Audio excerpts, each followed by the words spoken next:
Gehrig died of ALS at the age of 37. And he had been diagnosed just 2 years before. I'll never forget the speech that my mentor, John Morse, gave to the Tampa Toastmasters about 2 years ago. And he talked about the limited time that Bob and anyone with ALS has, because no one has found a cure for it. And I remember John almost teared up, which in itself was a lesson that you can be emotional and that you can touch an audience. I first met Bob, the winner of this trophy and so many others, in 2004. I was brand new in Florida. It had taken me 2 years to get rid of my New York accent.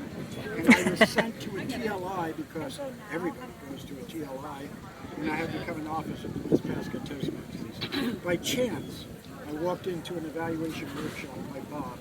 I was overwhelmed. I just thought what he had to share was incredible. And I still think what he had to share with me and what he had to share with everybody who sent his video is so powerful.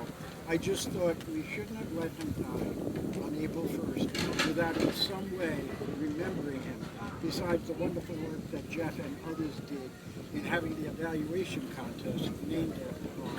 It has to be so much more than that. Because you know what, each and every one of us who have been in Toastmasters, who have been to a club, knows that people are going to say, John, that was a great speech, and I can't wait until your next one. You know, as John has pointed out, there's only been about 10 great speeches in the world, and one was Gehrig addressed by Lincoln, and the other was, I think, given at the mall by Reverend Martin Luther King. So it was probably not a great speech. It might have been really good and better than your last one. And you probably can wait until your next speech, just like you could wait until my next speech. What did I learn from Bob? I can't really distinguish what I learned from him versus what I learned from other people. But I remember one thing he said to me one time, you gesture too much. Another time, he actually said to me, much to the chagrin of my mentor, it's okay, once in a while, to put one hand in your pocket. It isn't the end of the world, but what you need to do is you need to touch an audience. And in 2014, I was fortunate to win the evaluation contest for District 48. And I remember Ron Frost was the speaker, and he talked about Melody, a little girl that he walked to the bus stop who had developmental challenges, and how much she impacted his life, and unfortunately, she died. And he remembered two things that Melody loved. One was feathers, and the other was flowers. And I remember I began my evaluation by saying, Ron, Melody's in the room tonight. She wants her feather hat. I remember that. Church, and people said, looking back, the reason I won it, not that I was so powerful and so great and so terrific, but I connected with the audience right from the start. And I think that I learned that from Bob. You got to differentiate yourself. You got to be different.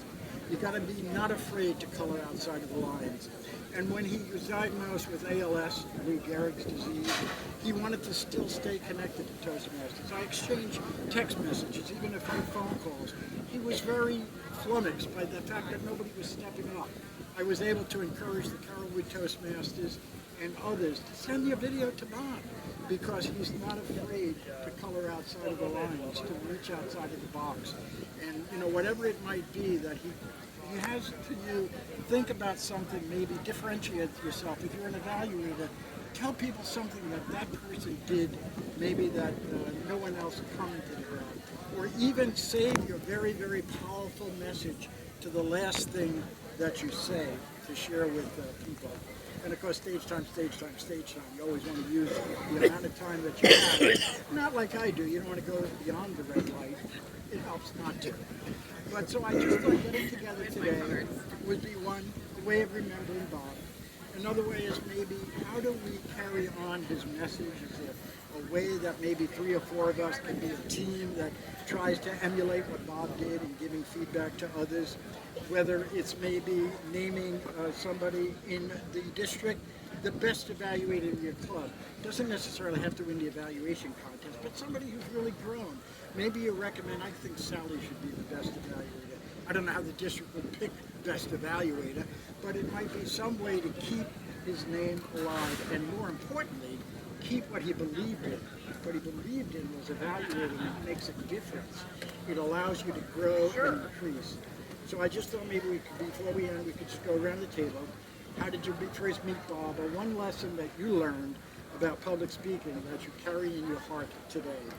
I said I met him in 2004 by chance, and one of the things that he said to me is that you need to reach an audience. He even suggested, just like John has suggested to me, every once in a while, pause. So how did you find out, how did you first meet John? John, how did you first meet Bob? Or a lesson that you had from Bob, and who are you? Just in case somebody doesn't know. Hey, John, you Bob. can stand for about a minute, can you? Oh, wow, yeah. And you should have gotten the bell, Mr. Jim, by the way, for your evaluation. Thank you so much, Jim. Yeah, Jim, that was great. That was really, Was I really, within really. time?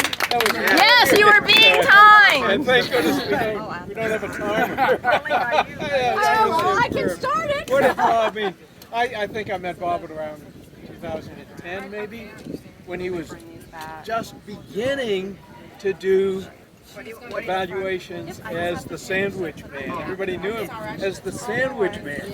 And it's interesting to note that the Sandwich Man said, this is what we ought to look at. We ought to look at something that's really good about your speech.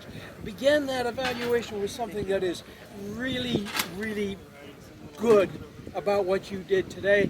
Then, in the middle of the speech, give him a couple of ideas. Don't overwhelm him with a bunch of ideas, but give him one or two ideas that he can carry away and bring to his next speech. And then the third is kind of a conclusion and the way we bring it all together. And it seems to me that when they put together the written evaluation form under Pathways, they had those three ideas in mind, because it does talk about what was really, really good, and then how you could be challenged, what you could do for your next speech, and then a third category. So I think that we learned and grew so very, very much. But my best experiences with Bob was when he was videoing us. And he did such a wonderful job of videoing us. He came to 1810 and he videoed one of our celebrations for our 60th anniversary. And we had the mayor of Tampa come to give his presentation, and it was over at the Rusty Pelican. Bob came, he did it, he put together about an hour and a half of videos, and then he put it together in about a 15-minute video that we had online for year after year after year. It was called Celebration, and it was such a wonderful job. It was just absolutely terrific. My best memory was when I was preparing for the judges' workshop, and I put it on down in Fort Myers, and I said, Bob, we got to do something to stimulate people to come to the workshop. I think Jim Sims was my test speaker that day. Scary. And then we divided the room up, and it was really a fun workshop. We had a lot of people there, but the one thing that I asked Bob to do was to put together some really outlandish, hysterical promotionals for it. And I came up, and Bob came up, and we worked on it. He came over to my office, he put up the green screen behind me. He did all these videos, we talked about it, we came up with these different ways that you could evaluate. And one of the ways was, one of my favorite ways, was using the roll of the dice. That's how you judge a speech contest, with a roll of a dice. And I like that. Showed for about a week and a half or 2 weeks, and then the next time we said, if the Ding, ding, National ding, ding, ding, Football ding. League can use the coin flip, why can't judges use it? And we did a video on the flip of the coin method. Probably. And then the last one I did was the Ouija board. And we had a Ouija board there. And I said, here's the Ouija board, and people who really know how to use this thing, they'll be able to run around that board, and it'll end up with the best speaker. That's how you pick the best speaker. And Bob, he loved it. He just loved it. I loved it. And I think we got a lot of people to come because he stimulated us. Yeah. He was always trying to stimulate us to do better. That's why, and that's, by the way, Jim mentioned, that's why I try to preclude the word great. We're not We're not trying to become great. We're trying to become better. Yes. As evaluators and as speakers and everything. Ding, we do ding, in ding, Toastmasters, ding, ding, ding. Just become better. Is the bell, the rabbi song, I'm gone. I'm going. Don't ever go on the evaluation contest. Thank you, John. That's All right, my recollection. Good job, John. Miss Jane, Jane. 2 minutes. 1 minute. How come we're timing Jane? Well, yeah, really. I'm tying both of you, and you already went both. Okay, well, I met Bob in 1998 when I joined Toastmasters Club 2284. He was the very first person that I saw when I walked in the room, and he shook my hand. And hey, look where I am now. I mean, Bob was such a great Toastmaster in every part of the way. I mean, he was. I've won many evaluation contests because of him over the years. He had a great, as we all know, a great way of doing that.